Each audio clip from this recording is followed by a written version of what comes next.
Okay, ఈరోజు మా రాష్ట్ర కమిటీ ఏదో పిలుపునిచ్చిందో ఆ పిలుపులో భాగంగా మేము మా SC office circle office Medak దగ్గర 5 రోజు రిలే నిరాదీక్షలు కొనసాగిస్తున్నాము. ఈరోజు లాస్ట్ రోజు. మరి ఇప్పటికైనా మా సమస్యను మరి గవర్నమెంట్ కానీ మేనేజ్మెంట్ కానీ మరి మీరు సమస్యను పరిష్కరించాలని మేము తెలియజేస్తున్నాము. ఒకవేళ మీరు ఇలానే ఏం చేస్తారు ఆర్టీఎన్ కార్మికులే అనుకుంటే అది మీ యొక్క భ్రమ, అది పొరపాటైన ఆలోచన. ఇప్పటికైనా మా డిమాండ్ నెరవేర్చాలి. మా రాష్ట్ర కమిటీ ఏదైతే పిలుపుందో ఆ పిలుపును మా రాష్ట్ర కమిటీ నాయకులు మీరు పిలిచి మరి చర్చా ద్వారా సమస్యను పరిష్కరించాలని తెలియజేస్తున్నాము.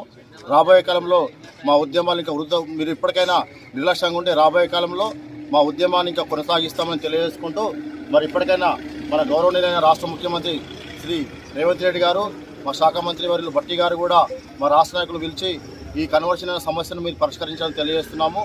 మీరు కన్వర్షన్ చేస్తే ఆర్టీఎన్ కార్మికులకు రూపాయి కూడా సంస్థకు కానీ మన గవర్నమెంట్ కానీ భారం పడదు.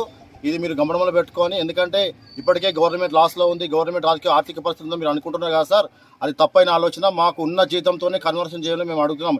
ఎక్కడ కూడా మాకు జీతం పెంచమని అడగట్లేదు. ఓన్లీ ఒకే సంస్థలో ఒకే రూల్స్ ఉండాలని మా డిమాండ్ ఒకటి. మాకు ఈ సంస్థలో 2 రూల్స్ ఉన్నాయి. అంటే మేము ఒక ఆర్టీఎన్ కార్మికులకు ఒక రూల్స్, అలానే గవర్నమెంట్ ఉన్న వాళ్ళ రెగ్యులర్ ఎంప్లాయీస్కి ఒక రూల్స్ ఉన్నాయి. అది మేము ఖండిస్తున్నాము. అందుకోసమనే ఈ రాష్ట్ర గవర్నమెంట్ కానీ మా మేనేజ్మెంట్ కానీ మీరు మా సమస్యను పరిష్కరించాలని తెలియజేసుకుంటూ, అయితే అలాగనే ఫిబ్రవరి 3వ తారీఖు నుంచి 13 వరకు మా రాష్ట్ర నాయకులు ఉమ్మడి జిల్లాగా బస్సు యాత్ర కూడా కొనసాగిస్తున్నారు. దాని తర్వాత కూడా సమస్య పరిష్కారం కాకపోతే భారీ ఎత్తున 20,000 మందితో మా యొక్క విద్యుత్ సౌధ అంటే ఈ సంస్థకు గుండెకాయ లాంటిది.